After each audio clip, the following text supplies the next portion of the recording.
गिरा हुआ है। प्रशासन कुछ भी करने के लिए तैयार नहीं है।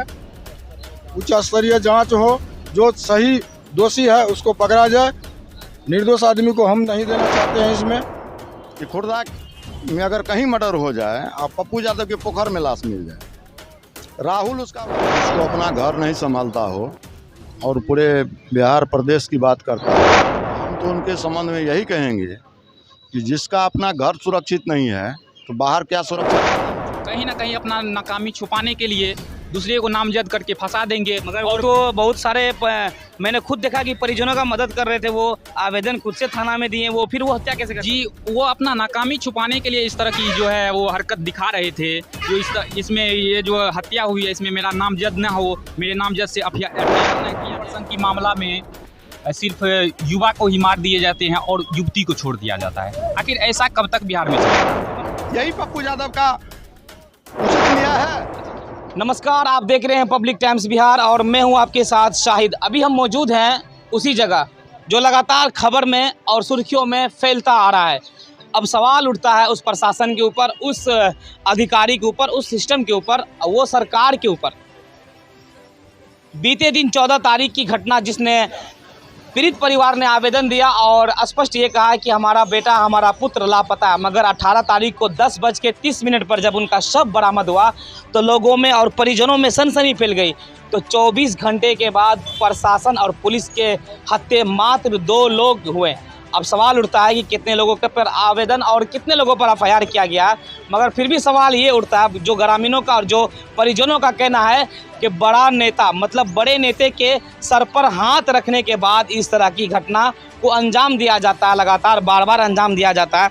हम उस परिजन के यहाँ पहुँचे हैं, उस घर पर पहुँचे हैं कि आखिर एफआईआर होने के बाद पुलिस प्रशासन का क्या रवैया हुआ और पुलिस प्रशासन अभी तक कितने लोगों को गिरफ्तार की, ये बहुत बड़ा सवाल है। और फिर से कुमारखंड प्रशासन को एक बहुत बड़ी चुनौती मिली है। मगर सवाल उठता है कि उस परिवार, उस पुत्र के पिता को क्या इंसाफ मिलेगा या उस परिवार को इंसाफ मिलेगा, ये बहुत बड़ा सवाल। गिरा हुआ है। प्रशासन कुछ भी करने के लिए तैयार नहीं है। उच्च स्तरीय जांच हो, जो सही दोषी है उसको पकड़ा जाए। निर्दोष आदमी को हम नहीं देना चाहते हैं इसमें। अच्छा, कितने लोगों पर आवेदन दिया गया, कितने लोगों का नाम दिया गया? 10 आदमी पर। 10 आदमी का नाम दिया। अभी तक पुलिस ने मात्र 2 लोगों को, आदमी को पकड़ा है, पकड़ के रखे हुए हैं। चलिए, ये थे उनके पिताजी थे। और भी कुछ बात करेंगे इनसे, मगर यहाँ के जो कुछ ग्रामीण है, जो समाज सेवी है, उनसे हम बात करेंगे कि आखिर जब मामला होता है नेता का या कोई भी अधिकारियों का मामला होता है तो पुलिस प्रशासन तुरंत जांच में जुट जाती है और 24 घंटे के अंदर अंदर आरोपी हो चाहे वो जो भी हो उनको गिरफ्तार कर लिया जाता है। मगर 14 तारीख को, मैं फिर से बता दूं कि 14 तारीख को वही विशाल कुमार, देखिए ये घर है पीछे, विशाल कुमार का घर है जहाँ पर वो रहता था, अब वो इस दुनिया में नहीं रहा। 14 तारीख को रात 11 बजे के बाद एक अनजान कॉल आने के बाद, उस समय की बात कर रहा हूँ जब अनजान कॉल आया था, वो घर से निकल गए थे।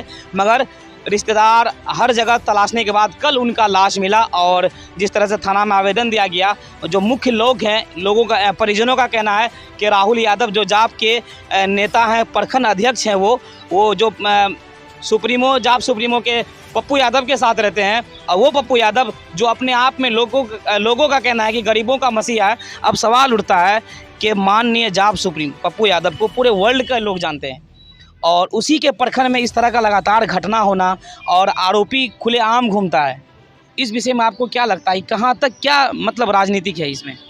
जिसको अपना घर नहीं संभालता हो और पूरे बिहार प्रदेश की बात करता हो, तो हम तो उनके संबंध में यही कहेंगे कि जिसका अपना घर सुरक्षित नहीं है तो बाहर क्या सुरक्षा प्रदान करेंगे।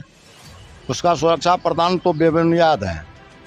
वो हर हमेशा ऐसे तत्व के लोगों के बीच में रहते हैं जो कहीं से कहीं दूर दूर तक सुरक्षा की बात नहीं की जा सकती है उनसे।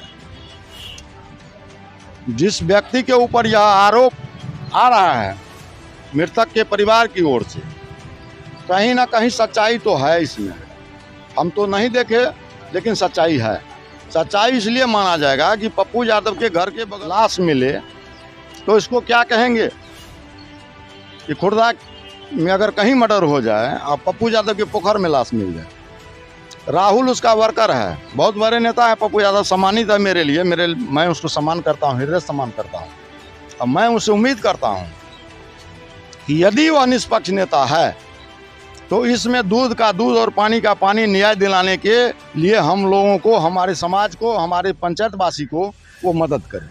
क्या मांग करते हैं? हम मांग करेंगे 14 तारीख को लड़का गायब होता है और लड़का का लाश बरामद होता है 3 दिन के बाद, और उसके बाद जब रोड जाम होता है कुमारखंड में, कल 18 तारीख थी ना, 18 तारीख 3 बजे, 18 तारीख के डेट में छतापुर में उडहरिया में किसी जगह देखा गया कि बगल में 15 से 20 किलोमीटर के अंतर पर पप्पू यादव थे, रोड जाम होता है और कुमारखंड में घटना घटती है, तो पप्पू यादव कम से कम संतावना ने, जब आप कह रहे थे, आप हम पत्रकार बंधु से सुने कि ये जनता के मसीहा हैं, तो मसीहा बन करके हम लोगों के बीच में भी आना चाहिए था और इस लाश को देखना चाहिए था कि चूँकि यह उसका ग्रामीण क्षेत्र है, कुमारखंड गृह क्षेत्र है और उसका कर्मभूमि है, और जब कर्मभूमि में हत्या होती है तो कर्मभूमि में भी उसको न्याय दिलाने का काम करना चाहिए था। लेकिन उन्होंने काम, कल जो उसको डहरिया में देखा गया, छतापुर में देखा गया, कुमारखंड आने के लिए फुर्सत नहीं था। औरंगाबाद, जहानाबाद, गया, बिहार, गिरिडीह, सारे जगह उनकी गाड़ी चलती है, लेकिन कुमारखंड में नहीं चलती है। ये भी सुने हैं कि माननीय सांसद जी, जो पप्पू यादव जिसको बोलते हैं, वो खुद एसपी साहब के पास पैरवी कर रहे थे कि ये लड़का जल्द से जल्द मिल जाए, ये सुने हैं। लड़का मिल जाए, जब किडनैप हुआ तो एक औपचारिक तौर पर पप्पू यादव बात किए हमारे उच्च स्तरीय पदाधिकारी के साथ कि लाश मिल जाए या आदमी मिल जाए, लेकिन मिला क्या हमको? अगर एसपी साहब एक्टिव होते तो 3 दिनों तक प्रशासन को खोजने में समय क्यों लगी? अगर 24 घंटा में उन्होंने अगर इस बात को एक्शन में लिया होता एसपी साहब पप्पू यादव की बात पर, तो जिंदा बरामद न होता। 3 दिन के बाद लाश कैसे बरामद हो गया? यही पप्पू यादव का उचित न्याय है। अच्छा, क्या लगता है कि पुलिस प्रशासन भी मिली भगत है इसमें? हम ऐसा बात नहीं बोल सकते हैं कि पप्पू यादव और पूर्व प्रशासन के बारे में, एक बड़े नेता हैं और पुलिस प्रशासन का क्या रवैया है आपके सामने है, मीडियाकर्मी के सामने है कि 24 घंटा अगर मान लीजिए कि हमने पुलिस को सूचना दिया कि कोई गायब हो गया, तो प्रशासन का तो हृदय में उम्मीद जगता है ना कि हम कोई मदद करेगा खोजने में। अच्छा, क्या नाम हो आपका? मेरा नाम प्रभास यादव, पूर्व पंचायत समिति शिवपुर गढ़िया। मामला था और प्रेम प्रसंग का मामला था, मगर क्या हुआ, मैंने कल भी फेसबुक पर पोस्ट किया हूं, और बहुत सारे ऐसे जो नौजवान हैं, जो युवा हैं, जो मतलब उस जवानी से गुजर रहे हैं, मैं उन लोगों को भी संदेश देना चाहता हूं कि कभी भी मतलब जो आपने लगातार खबर सुना है, अगर यहाँ अररिया की बात करूँ, छोटू हत्याकांड की बात करूँ, समस्तीपुर में पंकज की हत्याकांड की बात करूँ, तो लगातार ये मामला अब दिन ब दिन बढ़ता ही जा रहा है। प्रेम प्रसंग वाला मामला आ रहा है, मगर मिलता है क्या? और मौत के अलावा दूसरा कुछ नहीं मिलता। कुछ युवा लोग हैं, कुछ यंग लोग हैं, उनसे बात करते हैं। क्या नाम हो आपका? जी, मेरा नाम संगम हुआ। अच्छा, इस घटना को लेकर के क्या कहना चाह रहे हैं? जी देखिए, कहीं भी हत्या होता है, प्रेम प्रसंग की, छोटू हत्याकांड के बारे में, छोटू हत्याकांड के बारे में अगर आप बात किए तो उसमें भी कहीं ना कहीं लड़की का भी दोस्त था। लड़की का दोस्त था, सिर्फ लड़का को ही मारा गया। मेरा भी उम्र करीब 22 से 23 वर्ष हो चुका है। हम जब युवा को ही मार दिए जाते हैं और युवती को छोड़ दिया जाता है, आखिर ऐसा कब तक बिहार में चलेगा? तो मतलब आपका कहना है कि दोनों को फांसी दिया जाए, दोनों को मारा जाए? सजा अगर होना चाहिए तो दोनों का बराबर होना चाहिए, मतलब दोनों को सजा बराबर होना चाहिए। और ये घटना जो है, इस घटना का मुख्य हत्यारे जो है वो जन अधिकार पार्टी के प्रखंड अध्यक्ष राहुल कुमार है।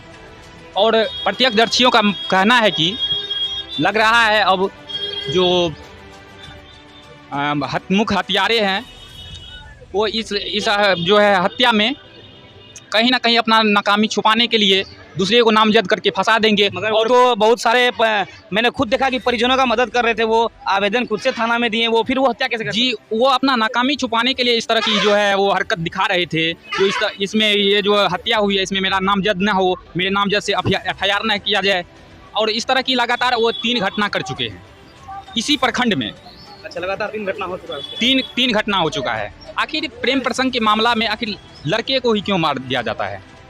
मतलब आपका कहना है कि लड़की को भी मारा जाए या लड़की को भी सजा दी जाए? हाँ, मेरा ये कहना है, अगर लड़के को आप दोषी सजा देते हैं या मौत की घाट उतार देते हैं तो कुछ ना कुछ तो उसमें तो लड़की का भी दोष हो सकता है। अगर मान के चलिए हम आपसे दोस्ती करते हैं तो आपका भी कुछ ना कुछ योगदान तो हो सकता है ना। कहीं ना कहीं लड़की की भी गलती होती है।